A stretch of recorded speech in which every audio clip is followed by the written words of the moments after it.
Hey, everybody, welcome to the Friday night after show. It's good to be with you. We made it through another week. And what a week it was. It's going to be a really interesting show tonight because, amongst other things, Greg Oliar is not here, which is we're very upset about because you know how much we love Greg. But he's not here this week. He will be here next week. But amazingly, Kimberly Johnson is here. She's a host of the Start Me Up podcast and also the author of Peyton's Choice and the Virgin Diaries. Hi, Kimberly. How are you? Hi, thank you for having me. It's so great that you're here. I'm so excited about it. It's going to be a fun show.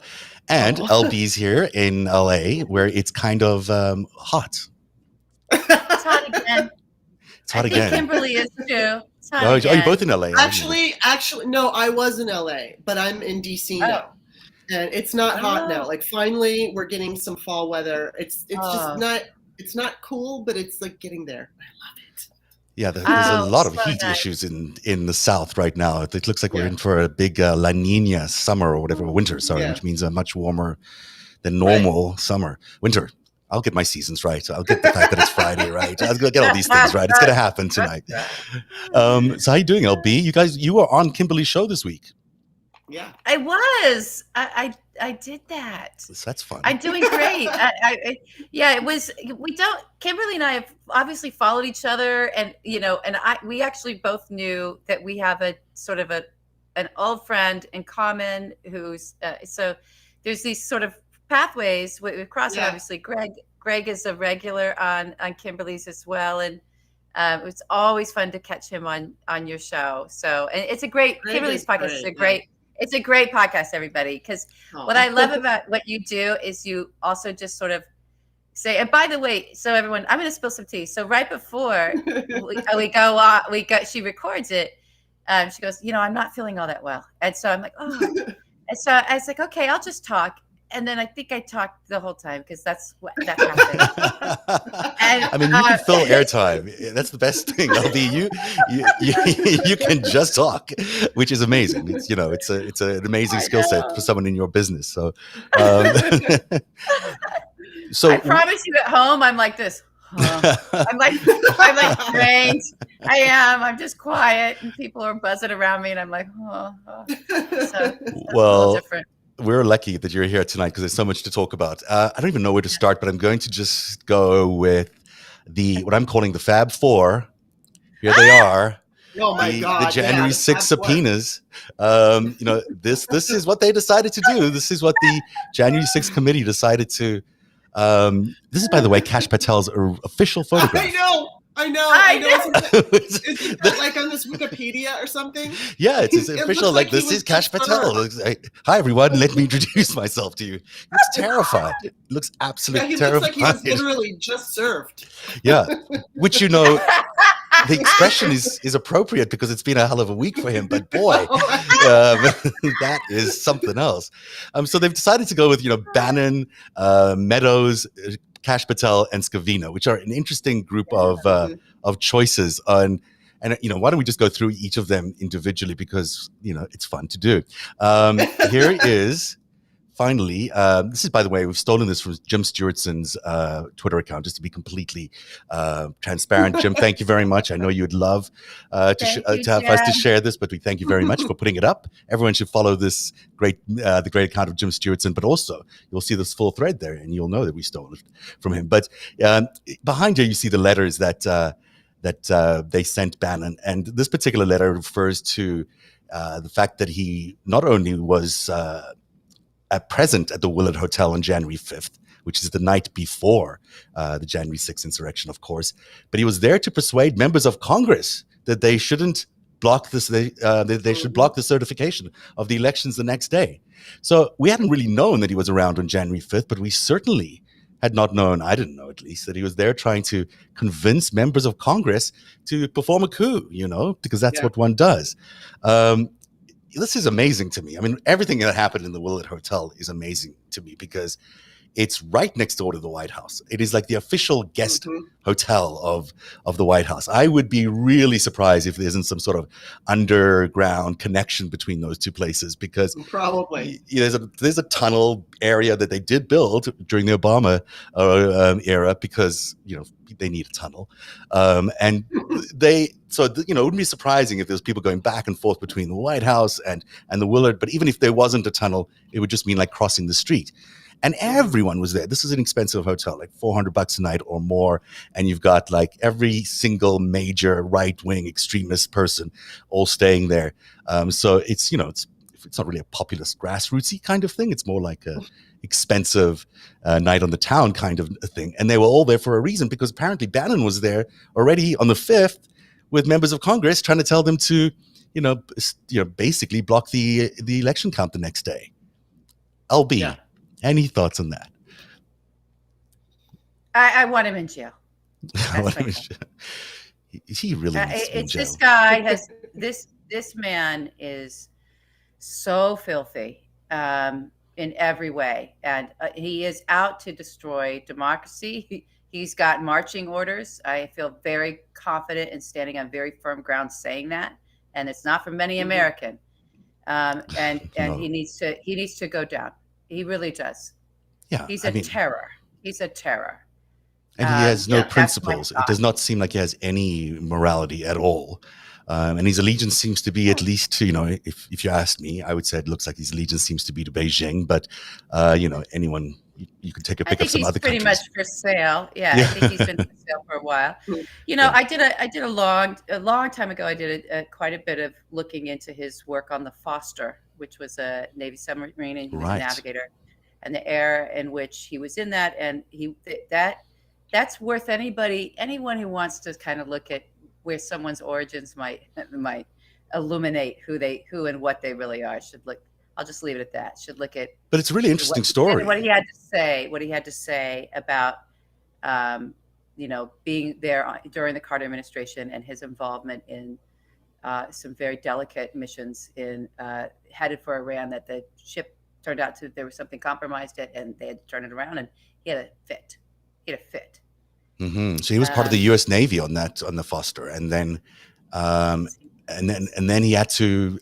He was obviously wanting to do something, maybe because he wanted the ship to get to its destination. He certainly was very committed to something that no one else and none of his superior officers were in agreement with. And he didn't really stay in the U.S. Navy very much long after that. No, he was mediocre, and so he was out. Yeah, and he went to Goldman Sachs and has a storied history there in terms of how he chose to make money for people, where he chose to focus his investments on their behalf, what his whole plotting and planning was there, and then straight from there to Hollywood. And also he was over in China pretty early with the DST gaming, and he's been very, very focused on this sort of the quarter of what was the sort of early internet and the behavior of young white men in gaming forums and whatnot, and how to push information to them and extract money from them, which really is just in those days it was a testing to see if you could get people to engage with you and enact in a behavior in real life that separated them from something that they valued. So if you look at it through that lens, you understand, okay, this man for a very long time is quite aware of how to push and pull using semantics and using offers, young, mostly white, but young men out of whatever their comfort zone and into whatever comfort zone he wanted them to be in. Yeah, I mean, he was basically profiting off people playing the games. He didn't make the games, but they were the business back then was for them to have people, to profit of players buying things and selling things within the game. So, it's not like he was being original. He was just trying to figure out a way to capitalize on other people's interests. Manipulating demographics, correct. Yeah. Fascinating that he went from Goldman Sachs to Hollywood, and it's just like this. It's a pretty broad-ranging career. I'm always amazed by some people in this sphere that they're able to be so good at so many things, that they're able to move from one sector to the other with just complete ease, where most of us would take you take some time to get used to different sectors. But I guess some people have a leg up in some ways. Kimberly, what's your take on Mr. Bannon? Well, I mean, he's the one who said that they needed to fill the zone with shit. And that's basically, getting the media to talk about a bunch of nonsense while they go about doing their business. And it's clear that's what happened. What I'm interested in seeing is I think that they're going to obviously put up a fight, and they're not going to listen or follow through with the subpoena. So it'll be interesting to see, because I trust Adam Schiff. I think that he is, I mean, you could take a look at somebody like Eric Swalwell or Ted Lieu, especially on Twitter. They have a tendency to be, what I like, a little bit aggressive when it comes to language and how they go after these people. But with Schiff, he is stealth. He's quiet, but he's stealth. And I mean, Bannon is a horrible person. He's just a horrible human being. And so all of these people are horrible. And I mean, I don't know exactly how this is going to go down, but what I've heard is I think it was on Chris Hayes last night, but that they're calling in the bigwigs first, because they anticipate that the bigwigs aren't going to comply. And then while they're going through legal battles, then they'll call in some of the lower ranking, insurrectionists and get them out of the way. But we'll see. But yeah, I think Bannon is considering, I mean, there's a lot worse, but that he said, fill the zone with shit. That's what he's all about. He also said the day, and this is in this letter that they sent him, that on his radio show, or whatever it's called, the War Room, his podcast, I guess, he said that all hell is going to break loose tomorrow. Yeah. He claims it wasn't about the insurrection. It was about Pence that he was talking about. But, all hell is going to break loose tomorrow sounds like a pretty good description of what happened on January the 6th. Yeah, it was hell. Yeah, it was hell for everybody. So, he certainly has a lot to answer for. I think there's a lot to be said. The White House has made it pretty clear that they are not they're allowing executive privilege here. They're not extending executive privilege. So I know Donald Trump is going to try, and it will probably take a while to get this through the courts because they got to do the motions. But he can't really win. Yeah. Well, let's see. Here's what we should all sort of be hoping for if we want to be hopeful, and then we can be disappointed and go through that whole process that we're all so used to. Right. We can just be the masochists that we are. Well done. So where we can be hopeful is in that, because of the Don McGahn struggle around answering the subpoenas, that there could be, I think for two reasons that we'll be hopeful. There could be a better sense of sort of knowledge, because the courts have been through this before, of like, yeah, you just sort of abused us, right? And so that process could go a lot faster if they choose to not show up, if they defy this. That process could go through the courts much faster, and we can get results much faster. And they, of course, will decide, like, no, you have to answer the subpoena, number one. Number two, we have two Republicans, and they know how they're not going to put up with this. The Dems will put, well, they'll just go through the process, and we'll just, they'll do their little, right? Yeah. And then, they did it. Who would thought that they defied? Everybody should be outraged. It'll be about being outraged, or being about, how it's un-American, these statements of blah, blah. Meanwhile, the bandits are out the back door, right? So those Republicans, Liz Cheney and Adam Kinzinger, they know how to fucking have blood in their mouths, and they're gonna go. They're gonna go. You're gonna defy me? Fuck you! I'm gonna rip you to shreds. I want that. I'm happy for that. Let them come. Let them be the sharks that they are, and just tear into these. Just like a pack of wolves. Fuck you! You're not getting out from my teeth, right? Yeah, that's to be hopeful about. Thank God. And then to be expectant of, I do think that they're going to come and plead the fifth. I do. And that's where I come in. And then I get to pull up all the pleading of the fifth of the mob history and make some shorts and make some movies out of it and have a really good time about these monsters. Right? But even if they do, they've got to hand over the documents. And there are so many documents that it's just going to be so revealing. I mean, it's just, we'll get to it a little later, but they've got the 6-point plan of how they're going to overthrow the government, just as, they were deliberately trying to do this in broad daylight, in plain sight. They don't care.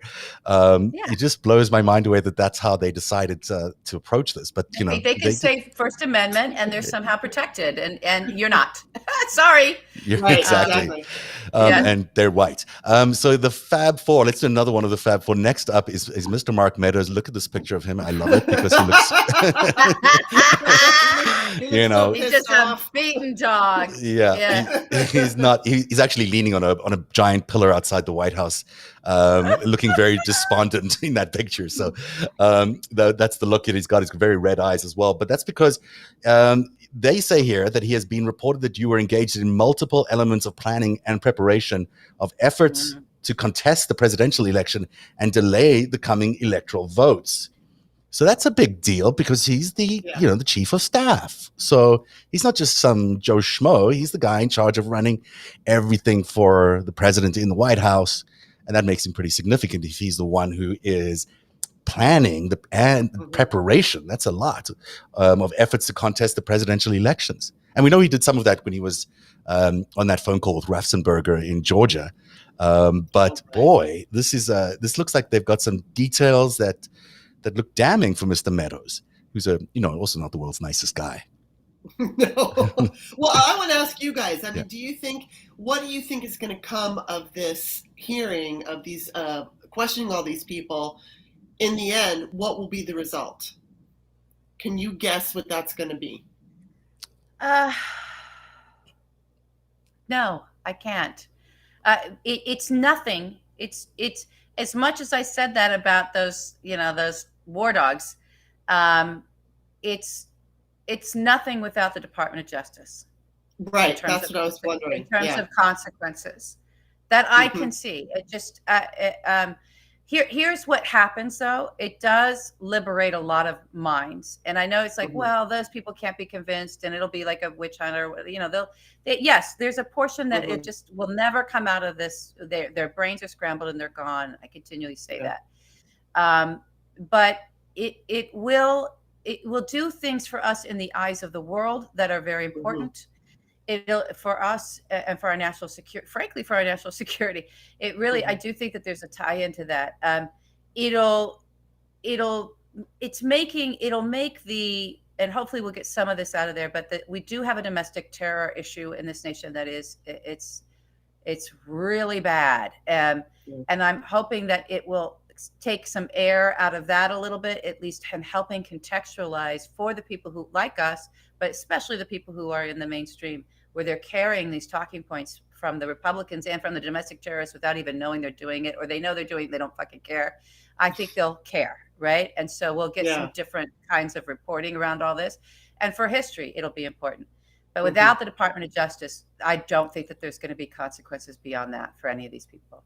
I will say that they have a lot of information already. I mean, they seem to have done their homework. Yeah. So whether that information came from the White House or from other places, I mean, I could give you a pretty good rundown of what happened on that day. That would be, it's kind of shocking. It's really shocking. It was an attempt to overthrow the will of the people in a democracy, the biggest and most important democracy in the world. And it was clearly an attempt by this, right-wing extremist faction of the Republican Party to, and in coalition with some foreign enemies, to overthrow that the government. And I mean, that's it's not even that it's insurrection and rebellion and a coup. It feels to me like it's treasonous because of the cooperation with foreign governments. And so you would think that there's a level of fear in these people, which is probably why Mark Meadows looks like that, and Kash Patel, because the crimes are serious. These are quite serious things that they're facing. They're not. This is not. You don't show up for subpoena, you get a slap on the wrist. This is you don't show up, you don't tell the truth, means you're not cooperating on the other investigation, which the DOJ must be doing into you. It's probably good to cooperate if you're Mark Meadows or anybody else who can flip and maybe take down the president or the former president, because that would be, if I was in that position, I'd probably say, sure, give me a cooperation deal. I don't want to face the rest of my life in prison. But that's just me. That's my thing. Well, and I'm also just wondering, because of these hearings and what's going on, I wonder if Merrick Garland is kind of waiting for this to happen before he makes a move. I mean, everybody likes to guess what he's doing, and most people are not happy with his choices because he's not aggressive enough. And I don't know. I'm guessing, but I don't know. What do you guys think? I mean, do you think that would play into his decision to go after those people and let this happen first at congressional hearings? I think Rich Signorelli, who was on the show this week, who's the former assistant attorney for the SDNY, and he was pretty blunt about the fact that it would be really hard for Merrick Garland not to be doing an investigation because it's just so obvious that there's so many crimes here and serious crimes that not doing one would be a dereliction of duty. That doesn't mean he'll follow through. I mean, at the end of the day, this could be an investigation and no charges. But, Signorelli was pretty certain that Trump should be arrested right now. He was like, now is the time to cuff him.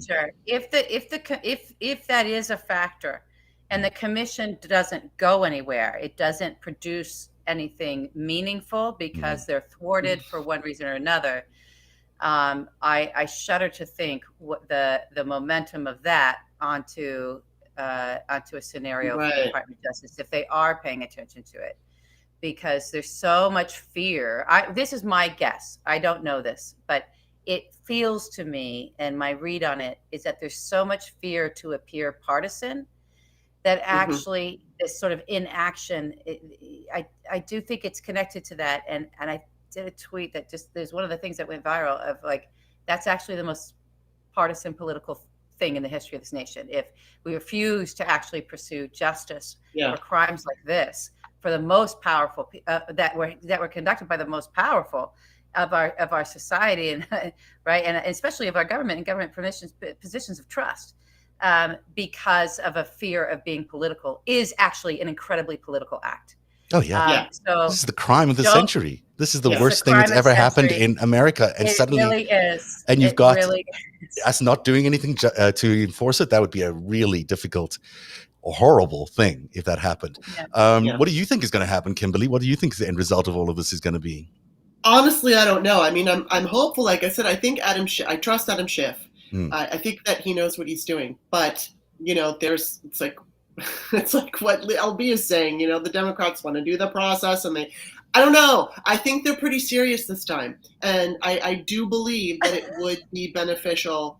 You laugh. I don't mean to laugh at that. It's just like we've said it so many times. All these times, it's just been these big. All that's happened is that the stakes have escalated and escalated. The crimes have escalated. They've just become unthinkable fucking crimes out of that former administration.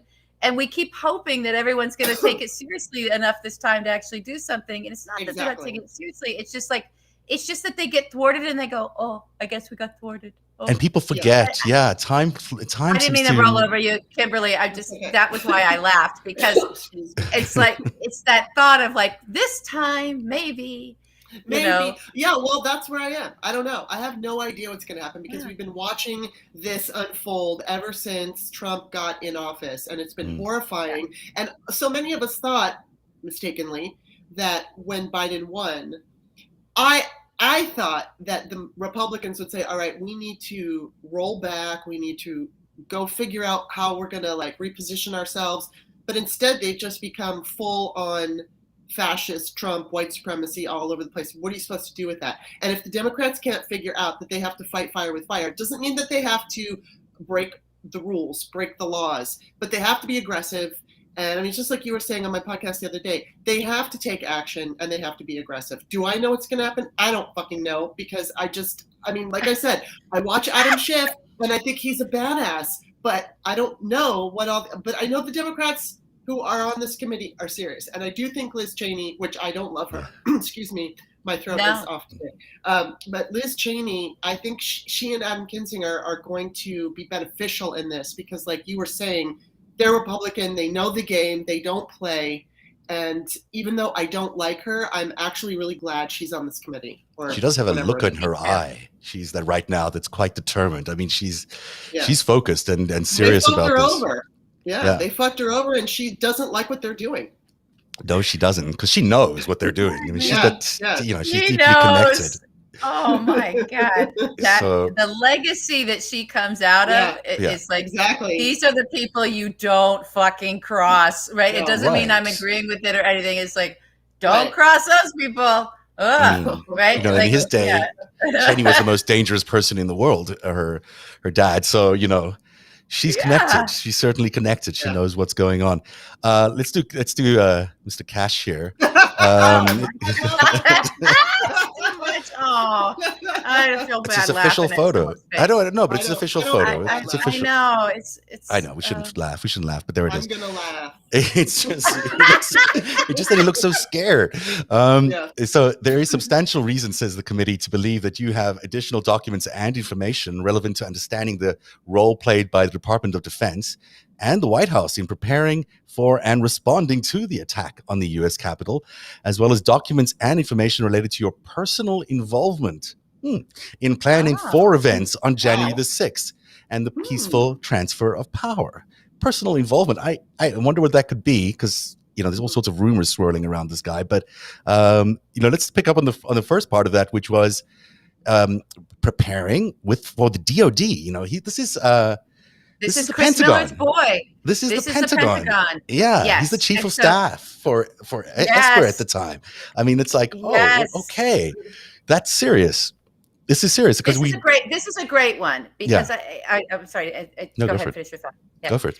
It's a great one because I sense a tremendous weakness here. Now, I think there's a lot of nervousness too, but what this one shows us is that there are people above this guy. So this is the one that's closest, just like Mark Meadows, who's the person above Mark Meadows? Donald Trump. Yeah. Who's the person above Cash Patel? These people Chris actually, Miller, with the exception of Bannon, because Bannon, you know, that might be an Alex Jones, Mike Flynn thing of trying to get something. But Bannon is also, he's just the sleaziest of the sleazeballs, and he was so outward. He actually did stuff outwardly, like Alex did, like Mike Flynn did.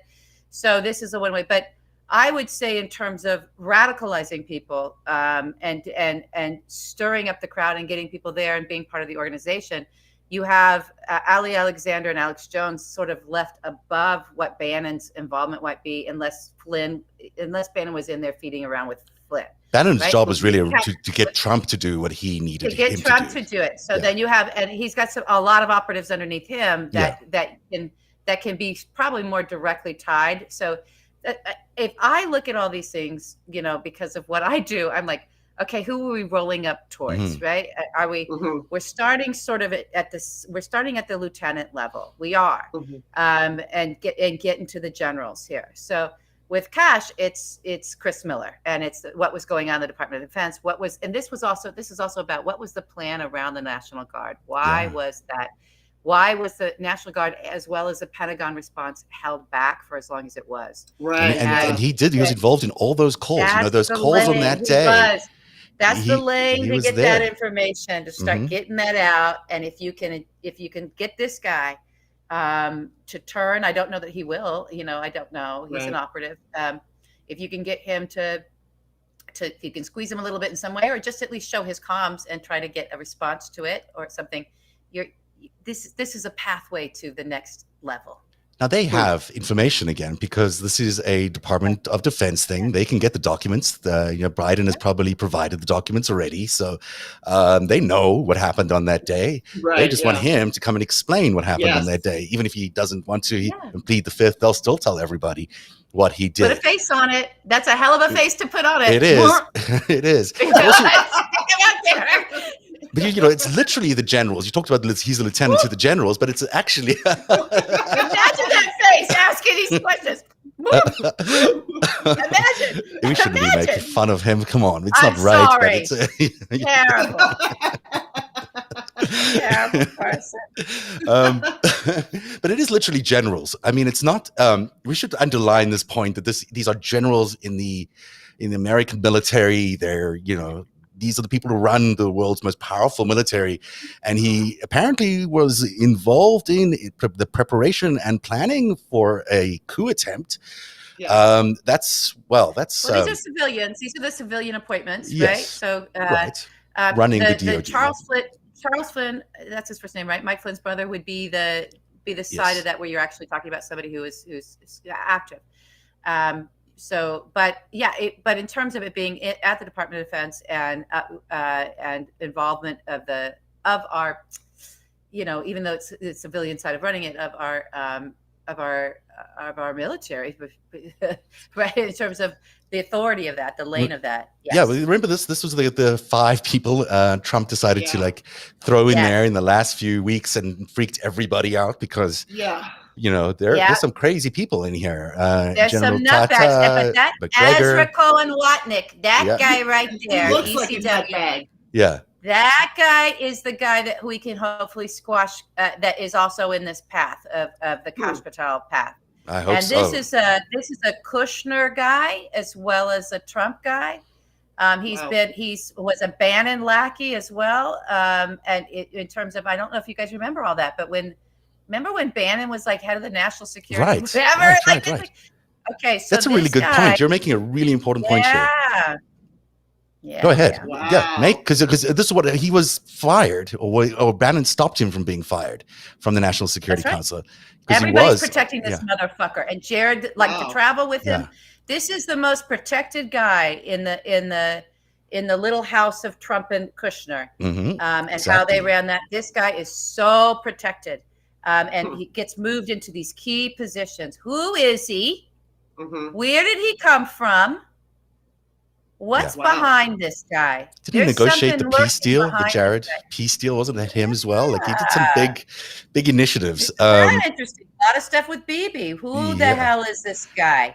Yeah, that is a really good question. And why is he running why is he in the top 5 people at the DOD? That's a very, look, we don't know what these guys were up to. We have no idea, but we know that Milley was running around, trying to put fires out. We know that Pelosi and Milley had this conversation, which I've not read the transcript, but apparently it's like lightning, where this is after January the 6th, where she's like, do you have control of this? Because, he could go crazy in the next few days and launch a war, which, he didn't, because Milley could, sort of put the kibosh on that. But, that's, this was a tough time. If he's willing to do incite a violent insurrection to overthrow the government and to overthrow the election and bring in the National Guard, and they all know what he did, right? Yeah. If he's willing to do that and that didn't work, what's the next thing after that? Well, the next thing after that is to declare yourself a wartime president, and therefore you can't be out of office. And how do you do that? You drop a nuclear warhead somewhere. Yeah. And probably on the, who knows? This guy's so crazy. I can't imagine that it didn't go through people's minds that he might even, try to do something on American soil or incite some things for us to be attacked. Oh, so he could then declare that. That's what they were testing out earlier on. Yeah, I mean, this, I'm trying to imagine the scenario, because it's horrific to think about it. But, we were that close to him staying in power. And I don't even know if you can contemplate what that looks and feels like. I mean, it's so insane to think of an America in that scenario. But it could still happen, and that's what's really scary. I mean, who was it? Somebody, I don't even know who. Somebody said there for sure. I think it might have been Jared Yates Sexton. He did a thread, and he thinks that Trump is going to run again. He didn't say that he thought Trump would win, but he'll definitely run. He thinks he's going to be the front runner, at least for now, because he's got such a huge lead in front of everybody. I don't know who it would be, but it's like going on what LB was saying. Okay, he's not president right now, but he's not stopping. It's like if he's willing to incite an insurrection, and God knows what else, we don't even know. What is he planning right now? And then oh my God, if he were to win again, we're fucked. I mean, I think he's going to run because he has very little to stop him from running, and it will sort of make it harder to prosecute him, which is why it will. They should really indict him right now, because before he starts running, because it'll look really ridiculous if he's running a presidential campaign and we try to arrest him then. So, the indictments should be coming down sooner rather than later. But in terms of what was happening then in those few days and what he could have done, I mean, it could have been bad. Yes. And I don't think we're not that far away. And I called the show American Gaslighting, because there is, I think, a lot going on right now to put us in the most fraught, dangerous situation America's ever been in again. Whether you look at the abortion laws and the design around those abortion laws designed to really polarize America, like really tear us apart. And then this debt ceiling ridiculousness, where the Republicans, having run up this giant bill, are now going to say, well, we got to shut down the government and we can't increase the debt ceiling, possibly scuttling all of Biden's agenda. Just those two things alone, never mind the fact that we have all these vaccination, anti-vax things, 70 million Americans still not getting vaccinated, all Trump base like people. Boy, you've got a really difficult situation that they are trying to ignite. It looks to me like this is an attempt to make this how would you spark a fire, or whatever that word would be. I'm trying to think, but they really are trying to make this a very explosive situation. What's your take on that? Do you think that that's certainly been what I've seen up to now, would be my expectation from them. But LB, what do you think? Yeah. I want to hear Kimberly. Kimberly, you go. You look like you were ready to say something. Go for it, Kim. No, I do think, we knew that I think it was 2018, Russia was playing both sides of the vaccine debate. They were also playing both sides of Black Lives Matter. I'm sure they're doing, and we just learned not too long ago that China's also utilizing social media, weaponizing it. So you've got the Republicans, which to me are they're the same as right wing, or I should say Russians. They're right wing extremists. So God only knows what they're doing online. What I do know, like for instance, I tweeted something out to the anti-vaxxers, basically saying, you guys need to be left behind. If you're not going to take one for the team, you don't get to be part of the team. And that tweet went viral. It went on Reddit. Oh my God. And it's got the last time I saw it, it had like 66,000 likes, and I got all this hate mail from it.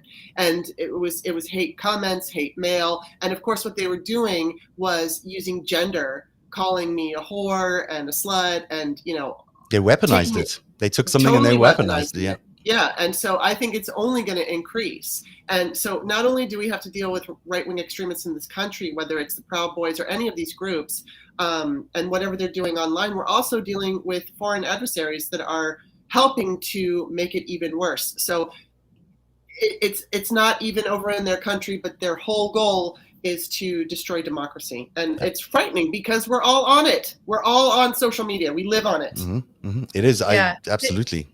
Go ahead. I think that's a great segue into. Are we going to talk about the Arizona?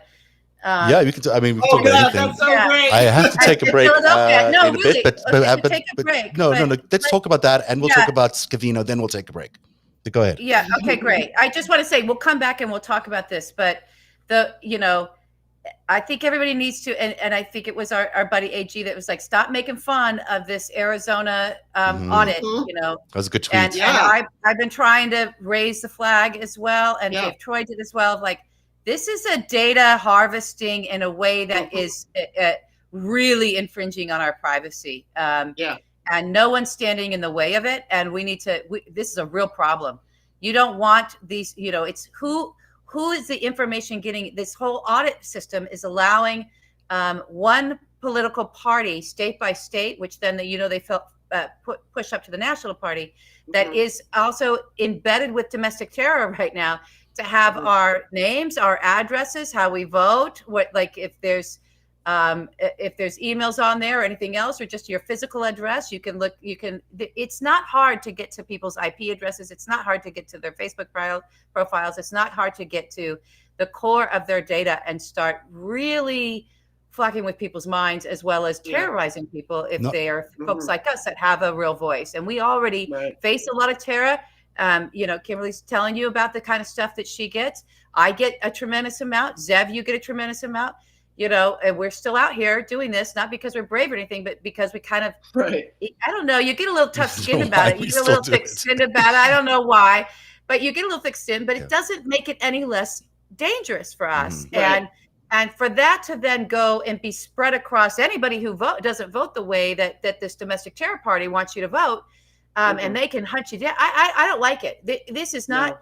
This is very bad ingredient in the stew of autocracy, right? And this is not. It's not theory. We know they do this. We know that in 2016 they took people's Facebook accounts, they profiled people, they compared that to voters' rolls, and they targeted people on a psychographic level to amp up the fear on their social media. This is what they do. This is how they won 2016.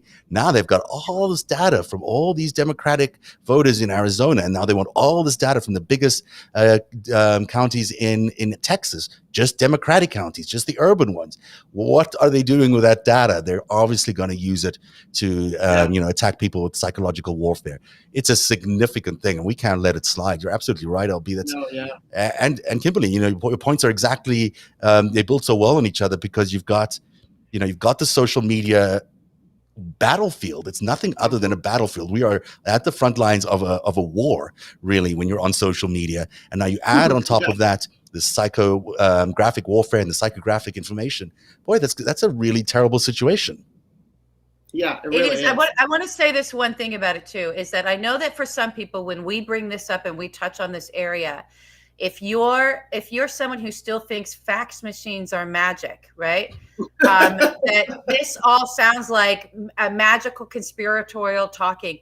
I'm here to tell you that this is the easiest fucking shit to do in the world. Yeah. If you have data, and it's easy to scrape data, it's easy to put it into buckets in a database, your own database, buy all these different factors, these different all the different preferences and likes. You can put all kinds of things in there. You can write lines of code for this. It's so fucking simple. This isn't magic. It's not magic, and it's not conspiracy. It's done by advertisers every fucking day. This is how they're able to drill down and get you. And you go on a search engine and you want to see, I'm looking for this, and all these things that fit your likes and profiles come up for you. And you love that because, I just shopped on Target and now this next thing is coming up. Guess what, Amazon, I do want to buy that book next. Thank you. How did you know? How did you know, Wayfair, that I might need sheets for my new bed? Okay, it's the same. And you're having that sale right now. And you're having this sale right now. And I got it in my email. How did I get that in my email? Right. Or I got it over my Facebook. How did I get it on my Facebook? Because the software for doing this already exists. Yeah. It's just different content. All they're doing is swapping the advertising content out, right? And the database management profiles out for shit that has to do with their dirty fucking politics. That's all it takes. It's not magic. It's real simple.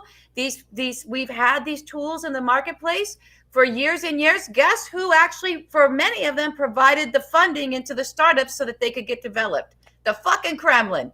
Wake up. Yeah, absolutely. I mean, you can go to Facebook right now. Anybody can, and book an ad based on someone's address. And if you have that address from a voter's roll and you know they're a Democrat, you can feed them any junk you want for a buck or two, and it's really simple.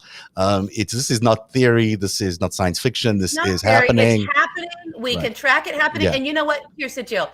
These bad guys that we're up against, they would be much dumber than we know them to be if they weren't monopolizing in this. And now how do we know that they do this? Because they fucking tell us they do it every fucking day. Yeah. It's Cambridge Analytica. So we know. It's time to embrace it as truth and reality and fact, and not like, that sounds kind of conspiratorial. How do you know? Right. Because 1, they're telling us, and 2, we can track it, and 3, there it is in your fucking inbox. That's how we fucking know.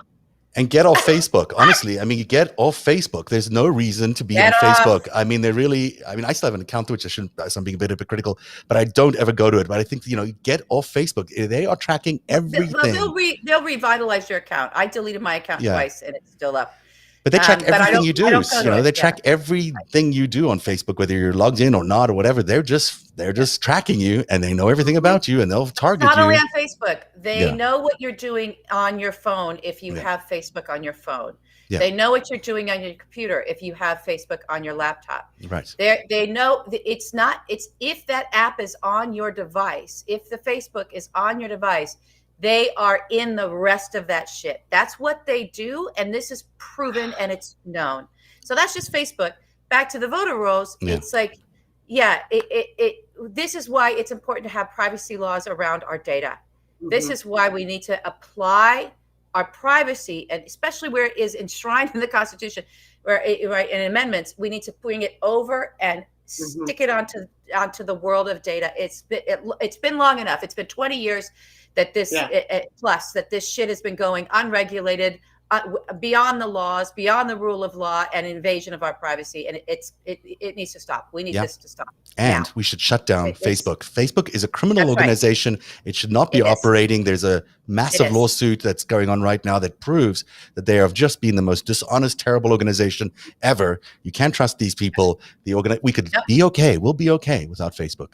We were okay before. We'll be okay. We'll be better. Exactly. Speaking of social media, because we do have one last guy to talk about. Here's Mr. Scavino. He's Donald Trump's official tweeter, I guess. He's in charge of communication strategy, as they say. So apparently he was tweeting messages from the White House on January the 6th. So that's interesting. And they suggest that you have knowledge concerning communications involving elections and rallies and activities supporting and including the former president of January the 6th. Well, yes. I mean, he's there all the time. He's been with Trump for 10 years. So he knows what Trump's about. He's the golf guy. He's the caddy, right? Yeah, I think so. I think it was his past. But So it'll be interesting to see how he reacts. And I mean, I think they're all going to plead the fifth. But I don't know. I mean, it'll be fascinating to see what happens with these people. I think that, again, they're going to say no, and then they're just going to have to go through the whole thing to get them in, whether they arrest them or whatever it is they do to get them in. But I don't know. I'm hoping that the Democrats have a plan to kind of question them in a way that sends them off and gets them to answer stuff, because we all fucking know what they did. We know. We all fucking know. And the truth is, Scavino really knows what Donald Trump is all about. Yes. And this was really designed to get under Trump's skin, because I feel like you're right. I think that this one was we're going to just we're going to fuck with Trump. Yeah. We're going to make it really, really uncomfortable, because Scavino knows everything, and they must have access to all these documents. And this is going beyond tweeting. I think Scavino knows everything there is to know. Don Jr. grab as well. I do. Could be. I feel like that would be amazing. I feel like this is somebody who has Junior in his comms. Bannon will, for sure. And Meadows. Remember Meadows had that video that morning? He was in that Donald Trump video. Donald Trump Jr. saying he's a real fighter. Let's meet the real fighter. How do you know he's the real fighter? How do you know what he's been up to and how much fighting he's been doing? So that's going to be interesting. There's no doubt that that's a good choice. They did a good choice. Now, we've only done like one of the 10 stories I was trying to do. I'm going to run a commercial break. And on the other side of this, we'll do one more, I guess, because that's... this is how it goes, Kimberly. Yeah, by the way. Welcome to Narrative. Jeff and I were laughing about it earlier. I'm like, you know what? Like, it's like we've got 10 things and 3 happen, and that's it.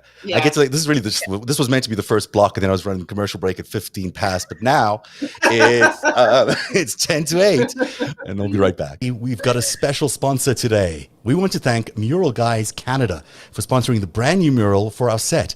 These mural guys are awesome. They're easy to install. Wall murals are the perfect solution when you're looking to decorate your home, office, or business.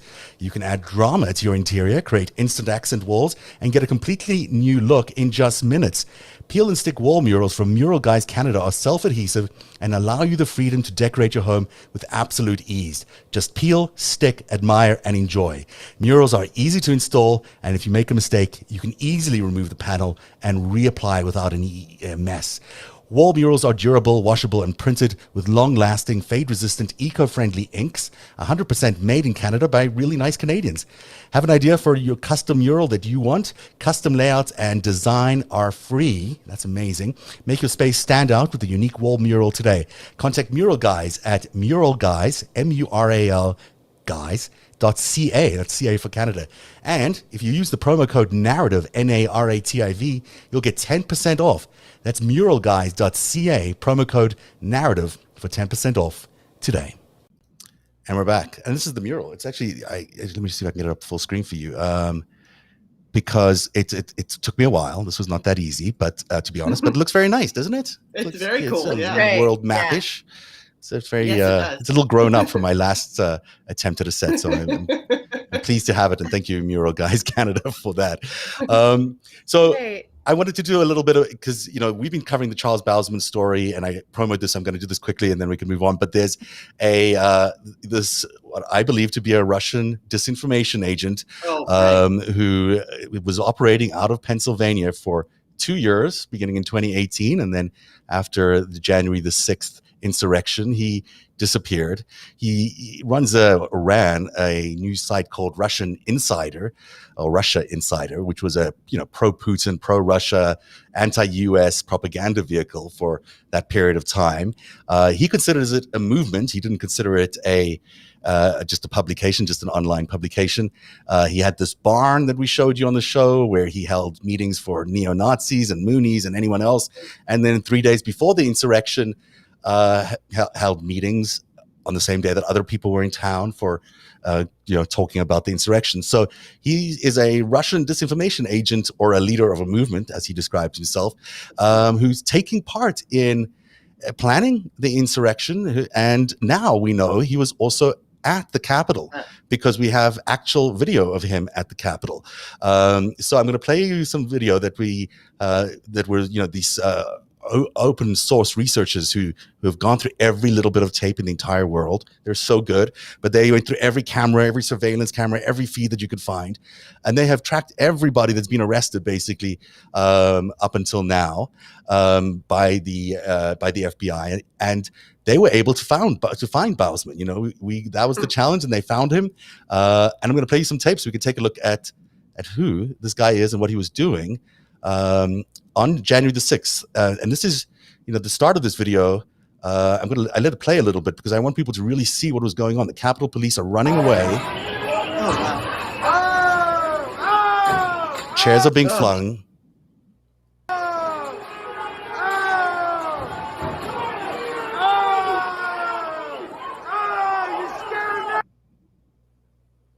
So this was basically what I just told you again. But, you see the cops really running away here. And then the next thing you see is the first glimpse of Bowsman. And he's got his cell phone up because he, I think, was live streaming. He certainly was shooting video, but maybe even live streaming.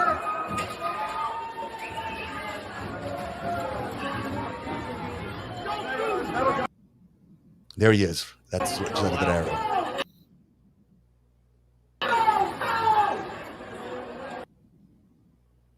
And it's chaos.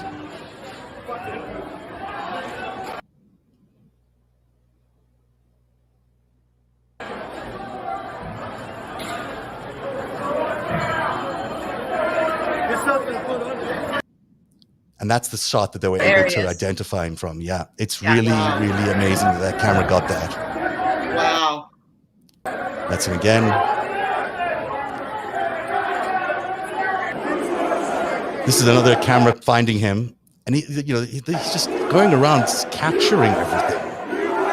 Yeah, he's filming it. Wow. And so, that is a Russian operative, I think, beyond doubt, knowing now what I know about him, that he is, working at least for the Russian Orthodox Church or allied people, but definitely for, possibly I would say for the Russian state. This is not some accidental consultant or some journalist or anything like that. He is, by his own description, the leader of a movement to, end democracy in America, to bring back white Christian rule in America.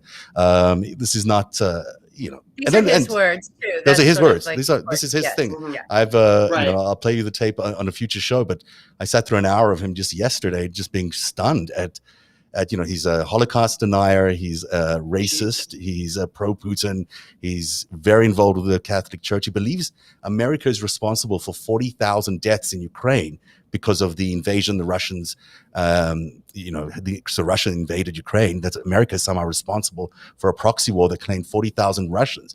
I mean, this is the level of indoctrination that this guy has and is indoctrinating. And he had this barn because, every online publication needs a barn, even though he represented himself as being in agriculture, So, because, I have a barn actually. And afterwards we can go and meet and arrange an insurrection or something. But, it's like, it's beyond it's beyond comprehension a little bit about why he would have this barn, which is expensive for one thing. I mean, he runs an online publication. He's from Russia. Suddenly has enough money to buy 3 properties in Pennsylvania, including a barn.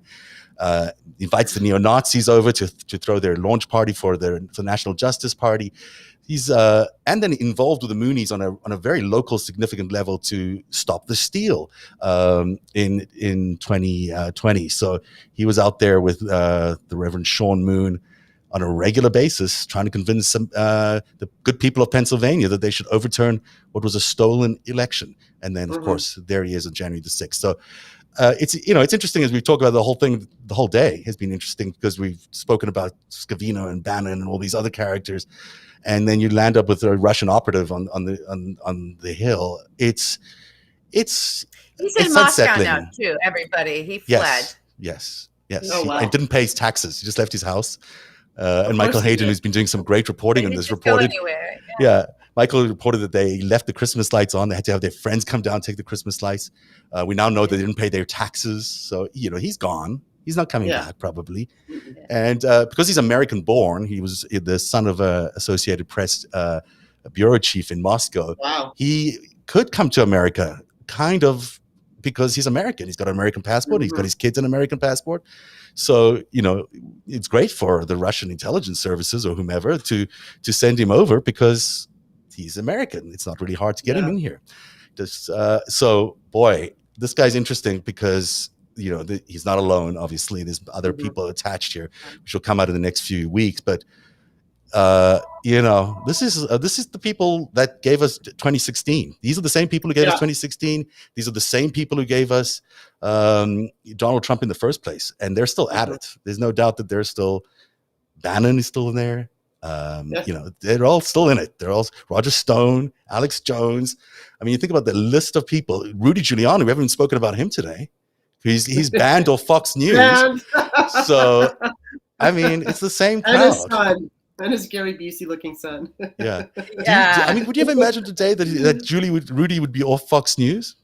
No, my God, that's how bad he is. He's selling towels from Mike Pillow. Oh, it is? He's so pathetic. Yeah, on his Twitter feed, he's got these purple towels from the Mike Pillow guy. I think he has absolutely serious money issues. I mean, this is the word on the street that this guy's got none. No, he's running on empty. He's a bit crazy. He's got an appetite for a very high-end luxury lifestyle, and he he doesn't have any money. He's just used to a way of life. Trump isn't helping him. So. No, which is interesting because they try to threaten. No, but remember, he was working for free. Yeah, right. Right, exactly. According to Rudy, he was working for free. Rudy, there's a world of pain coming for him, and he knows it. And I think he got himself in a situation. He might still have enough relationships, abroad that maybe he can take off, but I think he's probably going to face some music. We'll see. And this guy, he's not, as I said, Rudy's not going to. He's not Paul Manafort. He's not Weisselberg. He's from that generation of crime families. He is. But his whole deal was to go into the side of law enforcement, do what he had to do over there, and which meaning he wasn't in the path to go away if he had to go away. So he's not going to put up with that. He's not doing that. Rudy's not. Rudy will sing every song he needs to sing. To stay out of the bulky. Jeez. If you think about Donald Trump's world and you think about all these challenges coming to him right now, you think about Weisselberg, Giuliani, Meadows, Bannon. These are, it's the walls are closing in a little bit on this guy, and we don't even know if he's going to get charged for January 6th or any other more serious crimes. It certainly looks like there's New York State. Let's not forget. That's true. That could actually be what Garland is kind of waiting on a bit. It is easier for people to grasp that and swallow that if the concern is the American people, the reaction among his horde. They're not gonna. It doesn't matter what he throws up. Tax fraud's tax fraud. Right? Bank fraud is bank fraud. ripping off charities is ripping off charities. The money stuff, as much as I think it shouldn't frustrate people. I get really excited about it, and not just because it excites me because I know that's how you get these guys, right? And everyone they'll want what they want for what they perceive to be his crimes against humanity and the insurrection. And it's not that stuff will or won't come. It's that, get excited about the fact that, hopefully they're getting him on his lifelong criminal organization that he ran, first for Fred and then for himself, but always for gangsters behind them. So and that's how it's done, right? That's Capone. That's how it's done. That's what. That's how it's done, baby. So that's how you put him away. But I love it. Didn't Mary Trump say, and I'm not sure about this, but didn't she think that Ivanka would turn on her father? Yeah. I think, and I think Mary knows. I have the same read on that. I think she'll do a Marie Le Pen whenever she needs to and throw her father away. Exactly. However, she has to throw her father away for her vanity and her vapidness. And to get out of her own crimes. And I don't know what she's going to do with that beard she drags around with her. But I don't know. I don't know. He's moving to Israel. I think he's going to be spending some time in Israel. He's out of here. He's running an office there. That guy, So, Signorelli, the former U.S. attorney who was here earlier this week, said he thinks that those charges for the kids will come before Vance goes which is coming up soon in a matter of months. Yeah. So he thinks that that's going to happen because he's trying to right the ship from his previous experience of prosecuting or not prosecuting. So it could be a nice Christmas. Exactly. Christmas and Hanukkah in my house. We'll light our candles and we'll turn on the tree. Absolutely. And it'll be happy days here. So I hope everybody everyone in the audience can just get excited. Don't be. Yes, it's a massive gaslighting going on. Yes, our brains are being, outraged intentionally and all this stuff, and it's just horrible. So we won't fight, but it is delicious, goddamn candy when these guys go down for their money. Yeah, it's the best. It's the best. It is. It's so great, because that's all they care about. That's the other part of it. Is all he cares. He doesn't care about this country. He doesn't care about. He doesn't give it. He doesn't. But he cares about his con. He doesn't want to be exposed, and underneath that they really care about their money. They really do. So if you can get them on that and get that away from them, and you're a fraud, you don't get to have this money and you don't get to be Mr. Pretend billionaire even anymore. That's a win. That's a win across the board. Absolutely. Okay? And I say gaslighting because I think people just need to see it as what's going on as gaslighting, because you can't fall for this stuff. You just can't fall for the polarization effort that they're going to try to do for everybody now. You just have to see it for what it is and ignore it. Just move on. They're going to try to do what they need to try and do, but we don't have to fall for it. You can just walk away or just not look at it. Kimberly, it's almost time to go, so I wanted to give you a chance to talk about anything you want to talk about, and then if you want to promote your podcast or your books, that would be great too. Oh, well then, you know what, I'll just do that. We didn't get an opportunity to really talk about abortion, but since I have this platform right now, I did write a book called Peyton's Choice, and it's about a teenage girl, kind of very loosely based on my life. I'd never had an abortion, but she was 17, Peyton has an abortion, and I tried to tie in, I got the idea to do this book, I think it was in 2014, and I thought, what I wanted to do was show a realistic relationship with the teenager where she was dating this really good guy, but the good guy sometimes was a bit of a jerk, and he just didn't, he came from old school parents, and so how she handled him during the whole process of going through the abortion and everything. I wanted to make a book where young people could read it, and I mean, I'm kind of giving it away, but there's the story, is that she doesn't really have any regrets. She has the abortion and she doesn't have regrets. And then I think it's really important, whether this book or anything having to do with reproductive issues, that women understand what's going on, and not just women, men, because what I see in Twitter comments is men will say, oh, abortion is so hard and it's the hardest choice a woman will ever have to make. And in some cases, that's absolutely true. But in many cases, it's not hard at all. and we don't want your sympathy. We don't want you to feel sorry for us. Just like when I get comments of hate and stuff like that, and men come on and they're like, I'm so sorry you have to deal with this. It's like, don't be sorry, but just be aware. This is what's happening. This is what comes from a patriarchy when a woman is vocal about whether it's abortion or masks or vaccines or anything. They are hit with slut and, you know, bitch and all the weaponizing the gender thing. So that's kind of why I wanted to write Peyton's Choice, just for women, for young women to feel like that they're empowered, because I'm afraid we're going to see Roe gone, even though it's basically gone now. That was just off the top of my head. So, and then on my podcast, I have lovely people like LB, and I just had to tell you that on 1/6, while that was happening, I was talking with Greg Oliar. Oh wow! And we really didn't. He's know. a good guest. I mean, I think, yeah, he's a great guest. My people love him. But while it was going on, I think we knew at the time that it was happening, but we had absolutely no idea how hardcore it was. But yeah, he was on the show, and so. Yeah, I just it's hard to tell on that day because we were live as well, and it just looked like a tour was happening in there, and it did not look like a tour in the moment. No, really, for the camera shots, and then no, it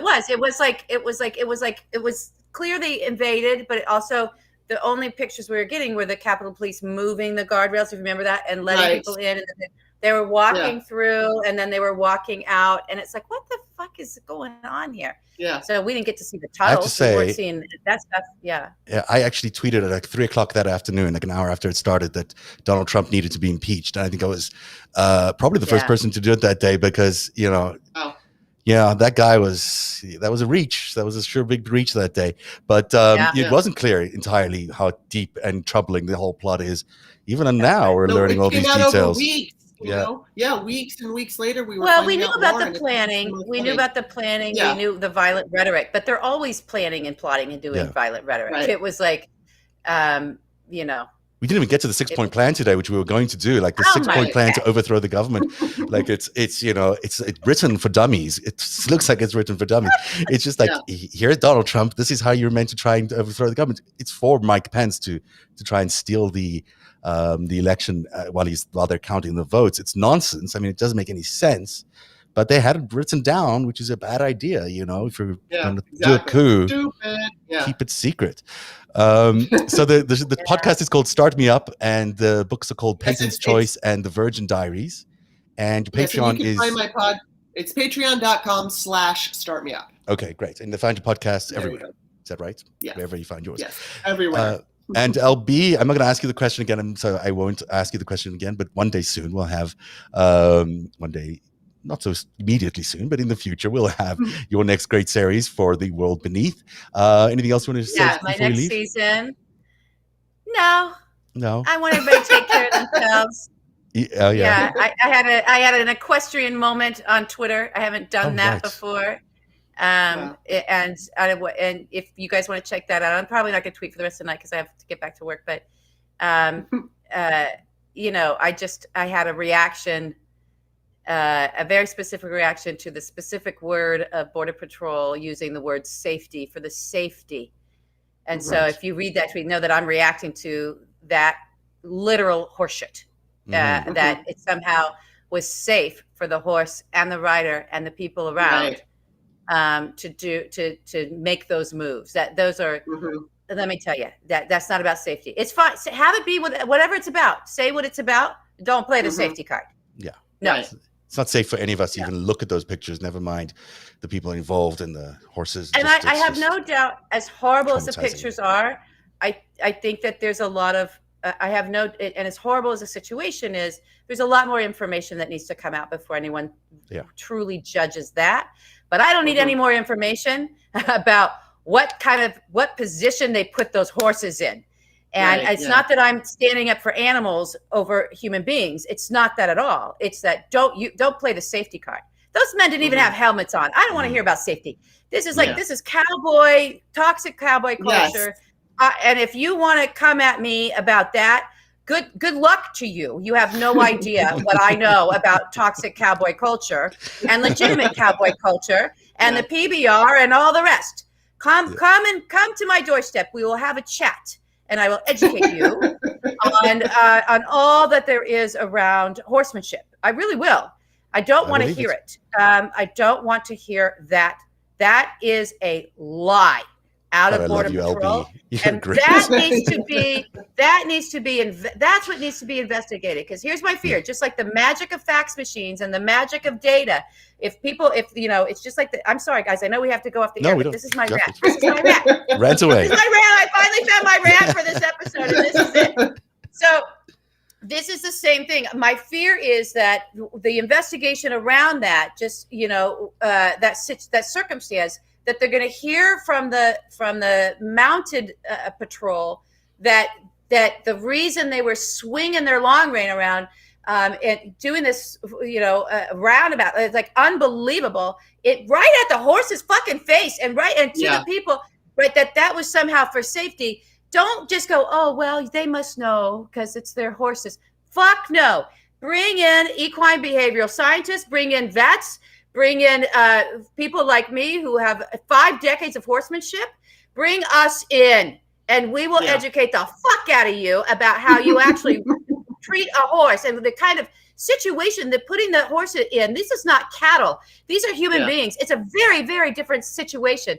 So what is the training? If you're going to say this is crowd control training, like the crowd control of the Mounties and our mounted police in urban areas where they might be the front line of riot control, not so that they can take the fucking bottles or whatever gets thrown at them, but because it's a demonstrable show of force to keep people in line. When it gets violent, they get the fuck out of there.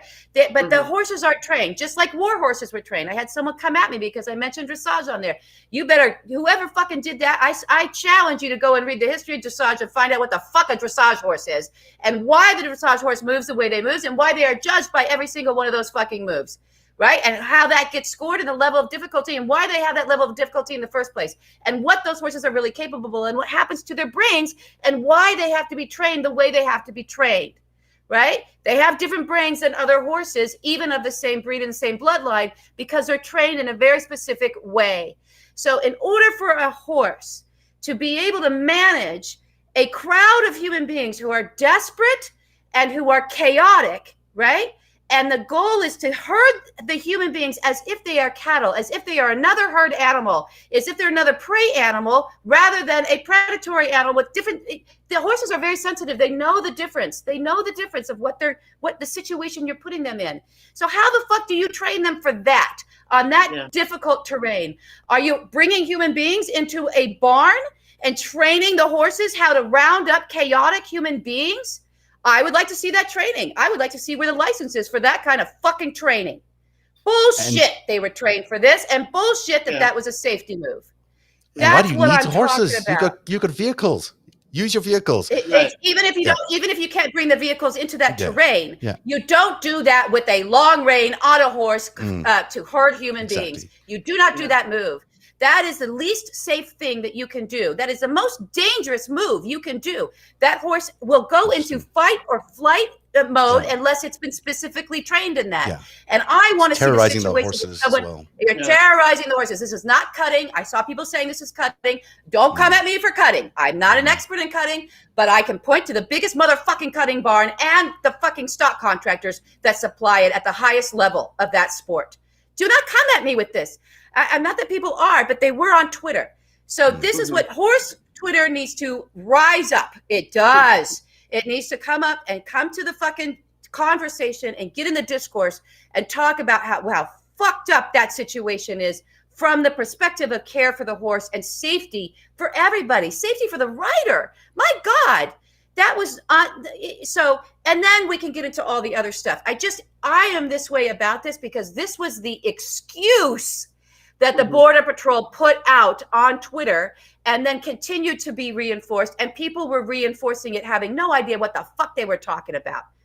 Let me just say that whole border situation and the border police have been doing things in the Biden administration which are sort of insensible. It doesn't feel authentic, and it feels like it's designed to optically look terrible for this administration and to trap them in situations. And there's a affinity between Trump and that border police that has been well documented. That again, talk about a gaslighting. There's just these things, we don't know for sure what happened at to cause that event, but there are a lot of questions still to be answered about how those immigrants got there. But what you're saying about the horses, I mean, to use horses in this way and to use it what feels like they have to be trained in this way. It's just absolutely true. So listen, just to round that out so people know. Dressage horses know their moves because they were war horses and they were trained in those moves. Why did they have to be trained in that moves? And why is that such a very specific discipline? And why are the brains of these horses very different because of the training? Because it's going against their nature to move like that. Show jumpers, huntsy equitation, steeplechasing, even horse racing, as abusive as that sport is, those are sports that are within the natural prey instinct of the animal. Right? Dressage is not. Dressage is not, specifically because for a horse to go into a battlefield goes against and not run away and fight and flight, where they're facing down predators, human beings, right? Who don't, they know what we are. It's the fact that they let us on their back in the first place is a fucking miracle every time. Right?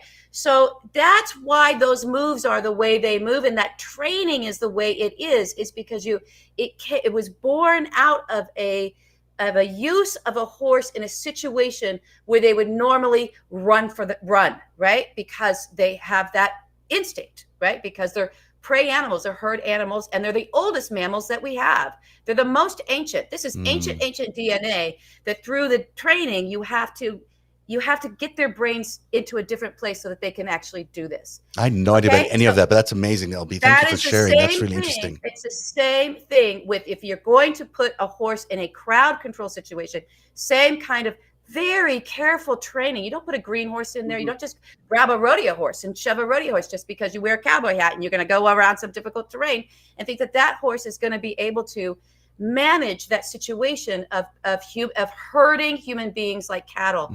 And so if they are trained in that, I want to see the training facility. Yeah, I doubt they're trained for that. If they are, it's be horrific. But how could they be trained for that? And, anyone who's been around horses knows how sensitive and, spiritual and soulful they are. And it's, putting them in that situation is just human. It's just cruelty. It's just cruelty. If you're swinging a fucking long rein around, it's really dangerous. And it's just don't say it's for safety. Yeah, it's not. Yeah. It's not a whip. They're right in that. It's not a whip. It's a long rein. Technically, it's not a whip. But it's not safe for the horses. It's not safe for the people. And you look terrible. The optics are just awful. Yeah. So there's no win out of using these horses in that situation. You're just demeaning people and torturing horses and making yourself look bad. So, good for you for ranting on that. Thank you. You did a good job. Well done. I hope I explained that well You made it pretty clear. I have no doubt in my mind. So thank you very much, LB. Thank you, Kimberly Johnson, for being here on the After Show this Friday on Narrative. I hope you enjoyed the show, everybody, and have a great weekend. We'll be back on Tuesday with another Narrative, and we'll look forward to being with you then. Have a good weekend, everybody. Bye. Thanks, Bye, Kimberly. Bye.